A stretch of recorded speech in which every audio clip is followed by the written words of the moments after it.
बार फिर से स्वागत है एक्सपोज एंड एक्सप्लेनर प्लेटफॉर्म पे। तो आज हम एक विशेष मुद्दे पे, जैसे कि हम लोग बात करते रहते हैं, खास मुद्दे जो भारत पूरा विश्व में चलता है, जो मुद्दा पे ट्रेंडिंग रहता है, उस पे हम लोग बात करते हैं। तो आज हम फिर से स्वागत करना चाहेंगे अखिलेश श्री भारती सर को। तो स्वागत करते हैं अखिलेश श्री भारती सर को। आइए सर। बहुत बहुत धन्यवाद आपका। थैंक यू आने के लिए। तो सर, सबसे पहले आप अपना परिचय दीजिए। देखिए, हमारे परिचय तो सभी लोग जानते ही हैं, लेकिन फिर से हम आपको बताना चाहेंगे देश दुनिया के तमाम ऐसे मुद्दे जिन पे एक चर्चात्मक विश्लेषण के साथ हम अपनी बातों को आपके समक्ष रखने का, प्रस्तुत करने का एक छोटी सी कोशिश करते हैं, ताकि देश दुनिया की तमाम जियो पॉलिटिक्स में आपकी जो समझ है, आपकी जो जानकारी है, वो आगे बढ़े। तो आपके साथी के रूप में हम आपके समक्ष अपनी बातों को, अपनी भावनाओं को, अपने विचारों का the expose and explainer platform के माध्यम से आपके समक्ष रखने का प्रयास करते हैं। हमारे साथ मौजूद हैं पंकज कुमार कामती जी, जो आपके सभी सवालों को हमारे पास रखने का प्रयास करेंगे और हम सभी सवालों को संतोषपूर्ण जवाब देने का प्रयास करेंगे। तो जैसे कि सर, आज जो जिस मुद्दे पे बात करना चाहते हैं, मुद्दा है डोनाल्ड ट्रंप, जो कि अमेरिका के राष्ट्रपति बनने जा रहे हैं। तो उस पे हम विशेष विश्लेषण करेंगे एक्सपोज एंड एक्सप्लेनर प्लेटफॉर्म पे, और सर से भी सवाल पूछेंगे। तो पूछने से पहले मैं एक बार आप लोगों को बता देना चाहता हूँ। तो सर से पहला सवाल जो आज हम पूछने जा रहे हैं, आप लोग ध्यान से देखिएगा कि अभी जो इलेक्शन खत्म हुआ है और डोनाल्ड ट्रंप जो विजेता घोषित हुआ है, तो डोनाल्ड ट्रंप को जीतने के बाद इंडिया और पूरा वर्ल्ड में क्या मैसेज जाएगा, और क्या इंडिया को विशेष लाभ मिलेगा या पूरा वर्ल्ड को विशेष लाभ मिलेगा, किसको घाटा होगा, किसको नाफा होगा, ये हम पूछना चाहेंगे सर से। देखिए, जहां तक कि आप जियो पॉलिटिक्स की बात कीजिएगा, खासकर अमेरिका की पॉलिटिक्स की, तो पूरी दुनिया में अमेरिका की पॉलिटिक्स ऐसी पॉलिटिक्स है जहाँ यानी एक पत्ता भी खड़कता है ना, एक छोटी सी आवाज चूं भी होती है ना, तो उसका अर्थ, उसका जो साइड इफेक्ट है पूरे वर्ल्ड पे पड़ता है, सारे देश को भुगतना पड़ता है। यहाँ की तक कि आज तक भी जितने भी चीज हुए हैं, सारे अमेरिका के प्रत्यक्ष या अप्रत्यक्ष रूप से अमेरिका का भी हस्तक्षेप होता रहा है हर चीजों में, या फिर वर्ल्ड वार हो, कुछ भी हो, जितने भी युद्ध हुए हैं, जितनी भी चीजें हुई हैं, इस सब में प्रत्यक्ष या अप्रत्यक्ष रूप से direct and indirectly America involve है। दूसरी बात कि आपने मुझसे सवाल किया कि क्या डोनाल्ड ट्रंप दूसरी बार के लिए राष्ट्रपति के लिए प्रेसिडेंट के तौर पर इलेक्ट हुए हैं, तो क्या उनके राष्ट्रपति बनने के बाद देश दुनिया पर क्या साइड इफेक्ट पड़ेगा? तो देखिए, मैं बताना चाहूंगा कि देश दुनिया पे जो है ना, इसके बहुत बड़ी साइड इफेक्ट पड़ने वाला है, क्योंकि जो बाइडेन की जो पहली कार्यकाल अभी चल रही है, जो समाप्त होने वाली है, वो एक नॉर्मल कार्यकाल है। यानी कि मान लीजिए जो बाइडेन एक संत प्रवृत्ति के शासक के रूप में नहीं अपने आप को साबित कर पाए, ठीक है।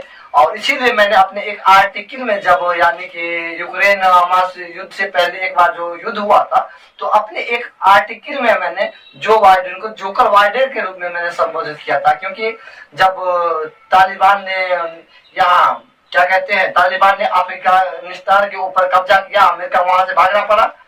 जो बाइडेन के राष्ट्रपति शासन अमेरिका वहां से भाग आया ना, तालिबान से छोड़कर अफगानिस्तान से अमेरिका छोड़कर भाग आया, उसके बाद फिर से तालिबान वहां अपना कब्जा जमाया।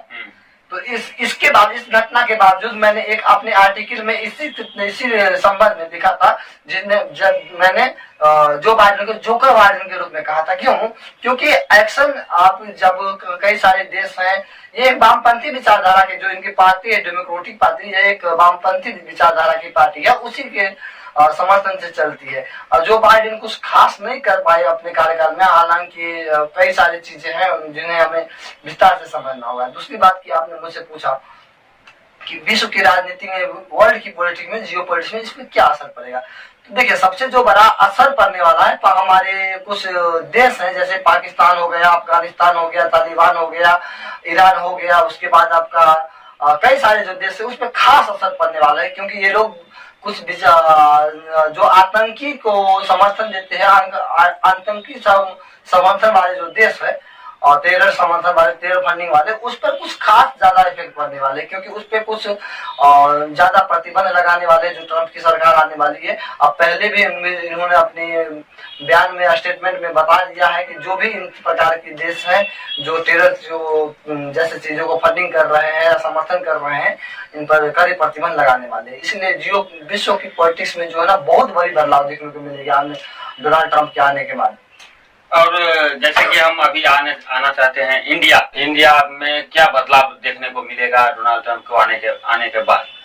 देखिए, डोनाल्ड ट्रंप की जब हम पहले कार्यकाल की बात करेंगे तो अमेरिका में जो एक मोदी के, प्रधानमंत्री नरेंद्र मोदी के जो स्वागत के लिए हाउ डू मोदी कार्यक्रम था, या फिर भारत में ही ट्रंप के वेलकम के लिए नमस्ते ट्रंप इवेंट था, तो दोनों देशों के बीच जो रिलेशन है काफी मजबूती मिली थी डोनाल्ड ट्रंप के बाद।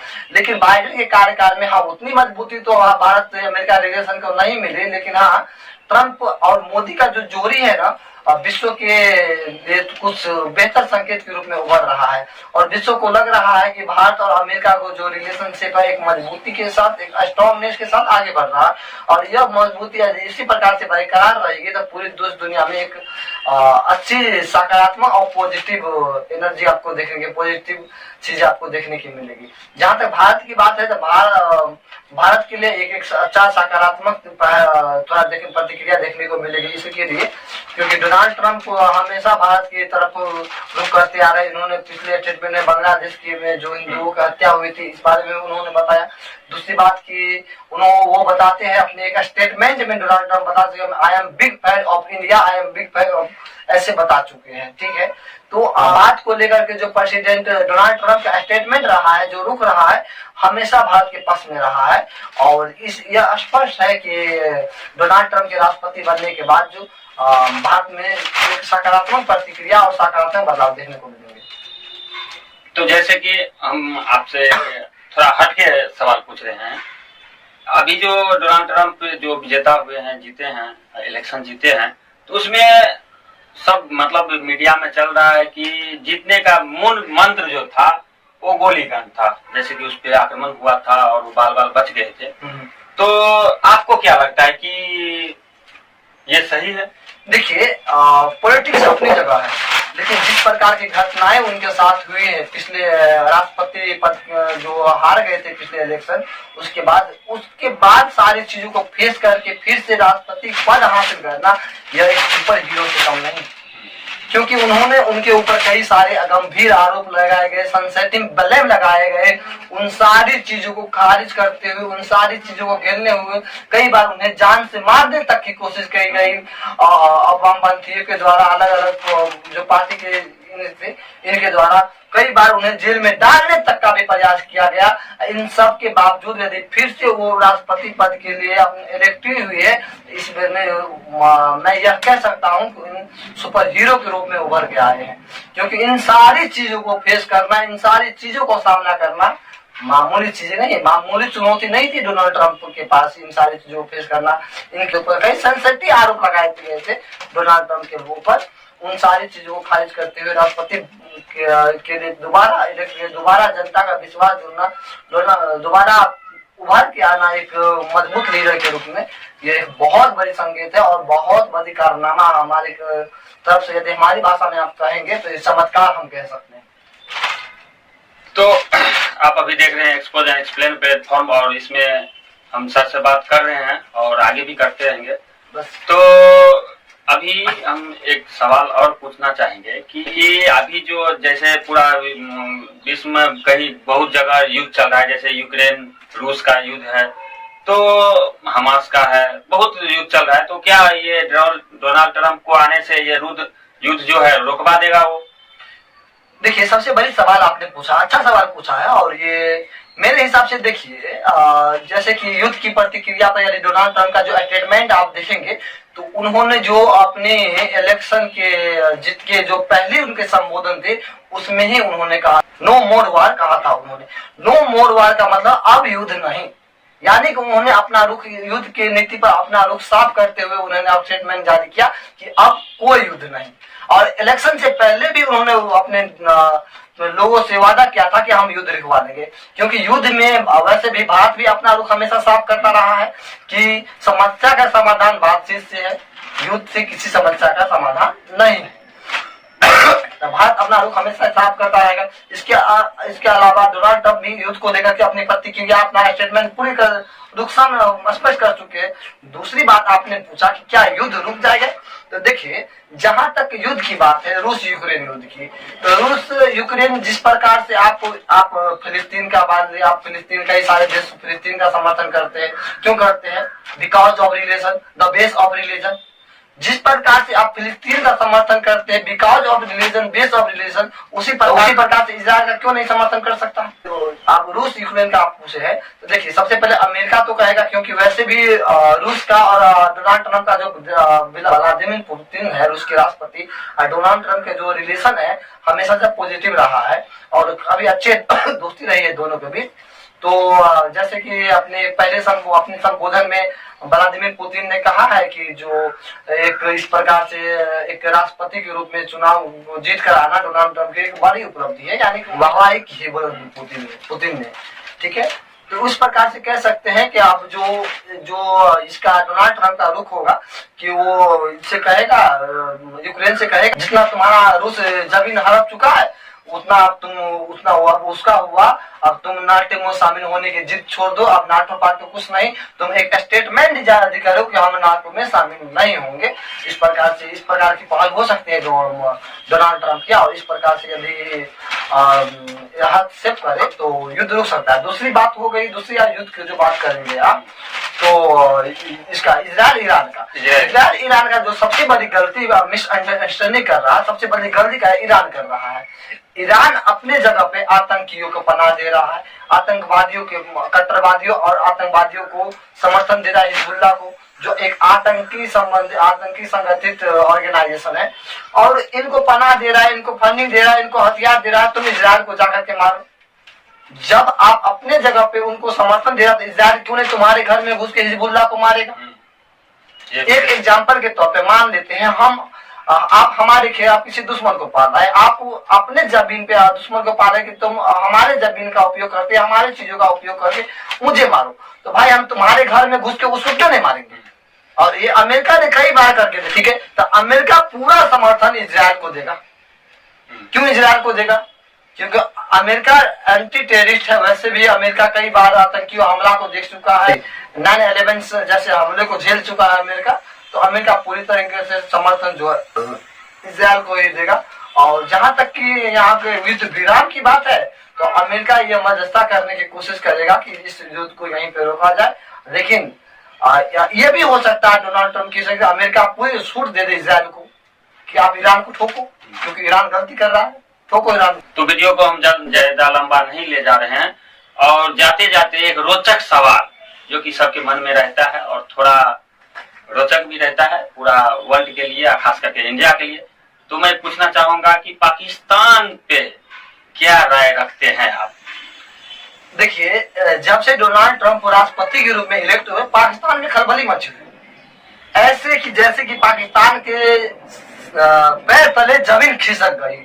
अब क्या हो गया? मोदी को जो ट्रंप की दोस्ती है विश्व में क्या नया करने वाली है, और अमेरिका जो इसका रुख रहा है, डोनाल्ड ट्रंप का जो रुख रहा है पाकिस्तान के प्रति हमेशा खिलाफ रहा, हमेशा पाकिस्तान के विपरीत रहा, सख्त रवैया रहा है डोनाल्ड ट्रंप का रुख। तो यह कह सकते हैं कि पाकिस्तान का जो तिलमिलाना जायज है, पाकिस्तान में खलबली मचना जायज है। पाकिस्तान में कई सारे प्रतिबंध लगाए जा सकते हैं डोनाल्ड ट्रंप के द्वारा, आतंकवादियों का समर्थन दे रहे हैं, कई सारे प्रतिबंध लगाए जा सकते हैं, चीन के ऊपर भी लगाए जा सकते हैं, कई सारे प्रतिबंध ईरान के ऊपर भी लगाए जा सकते हैं, ठीक है।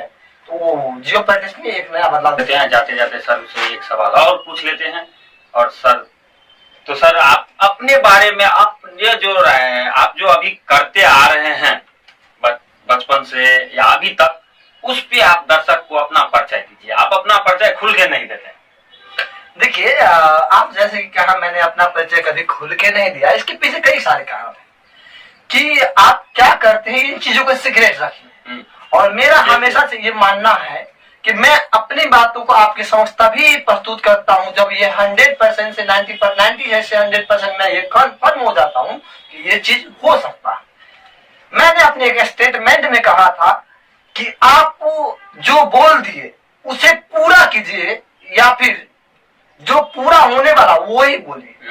हाँ। तो हमारा एक रुख रहा है कि मैं जो करता हूँ, या तो जो बोल दिया वो करता हूँ, या फिर जो कर दिया वही बोलता हूँ। दूसरी चीज कि मैं खुल के अपना परिचय नहीं देता हूँ। तो देखिए, सबसे पहले अपने कुछ चीजों को आप सीक्रेट रखिए। आपकी जो प्लानिंग है, आपकी जो तैयारी है, आपकी जो मेन मजबूत आइडेंटिटी है, जिनकी चीजें कार्य कर रहे हैं, तो कुछ चीजों को सीक्रेट रखना होता है। दूसरी बात कि हम अपनी भावनाओं को, हम अपनी बातों को, हम अपने विचारों को तमाम रिसर्च के माध्यम से आपके समझ रखने का प्रयास करते हैं, अपनी चीजों को आपके समझ रखने का प्रयास करते हैं। कोशिश ये करते हैं कि बेहतर से बेहतर तरीके से हम अपनी भावनाओं को, अपने विचारों को, अपने जो हमारी लेखन है, लेखन के माध्यम से या अन्य चीज के माध्यम से आपकी समझ रखें।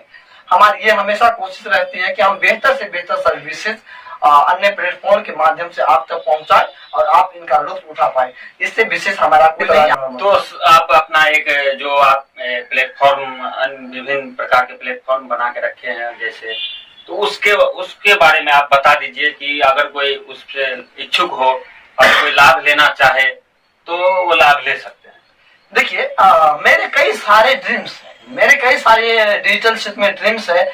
जैसे कि अभी डिजिटल जमाना है, डिजिटल क्रांति चल रही है, हर हाथ में मोबाइल है, इंटरनेट की दुनिया है, हर हाथ में मोबाइल है, बिना मोबाइल का कोई काम नहीं होता है। तो हम और हमारी टीम मिलकर चाहती है कि डिजिटल क्षेत्र में कुछ नया करने का प्रयास किया। इसके लेकर हम काफी समय से काम कर रहे हैं, लगभग 2018 से इन क्षेत्र में हम कार्य कर रहे हैं, रिसर्च कर रहे हैं, और तमाम रिसर्च के बाद हम कई सारी चीजों को लॉन्च किए हैं। हमने जो पहले चीजें लॉन्च की है वो है एजुकेशन रूम लॉन्च किए हैं। हमारी जो वेबसाइट है उन पे तमाम प्रकार के रूम है, जहाँ दुनिया की तमाम किताबों आपको वहाँ पे मिल जाएगी। उसके बाद तमाम डिजिटल टूल्स हैं वहाँ पे उपलब्ध है, जो आपको जब www.abhileshtripathi.com पे आप इंटर करेंगे तो आपको तमाम ऐसी चीजें मिलेगी, टूल्स मिलेगी जो कहीं भी अवेलेबल। दूसरी चीज हमने फ्लिपकार्ट, अमेजोन की जैसे, अमेजोन के बेस पे हमारी टीम की रिसर्च और हमारी टीम ने की मेहनत और हमारे रिसर्च के बदौलत एक ऑनलाइन शॉपिंग प्लेटफॉर्म लॉन्च किया, ये Shri Bharati online shopping platform के माध्यम से, जहाँ पे डायरेक्ट कंपनी या डायरेक्ट होलसेलर सप्लायर के द्वारा आप उस सामान को ऑर्डर कर सकते हैं, सेम एज फ्लिपकार्ट और अमेजोन। दूसरी प्लेटफॉर्म हमने लॉन्च की है the expose and explainer platform, जिसके माध्यम से हम अपनी आवाज, अपनी बात को आप तक रख रहे हैं, ताकि हम हर एक चीजों को रिसर्च जो लिखकर हम अपनी भावनाओं को आपके समक्ष रख देते हैं एक लेखक के तौर पर, वो अब बोलकर आपके समक्ष एक्सप्लेन करने की कोशिश करेंगे। तमाम मुद्दों को आपके समक्ष एक्सपोज और एक्सप्लेन करने की हम कोशिश करेंगे। बस यही हमारी एक आइडेंटिटी है, पहचान है, और यही हमारा इसके अलावा और कुछ नहीं। तो धन्यवाद सर। और आप देख रहे हैं अभी एक्सपोज एंड एक्सप्लेनर प्लेटफॉर्म, जो कि यूट्यूब और फेसबुक पे है, तो आप लोग जाइए और एक्सपोज एंड एक्सप्लेनर प्लेटफॉर्म पे सर्च कीजिए और वीडियो को वॉच कीजिए, और अच्छा लगे तो लाइक, शेयर, कमेंट्स जरूर कर दीजिएगा। तो आप देख रहे हैं अभी एक्सपोज एंड एक्सप्लेनर प्लेटफॉर्म।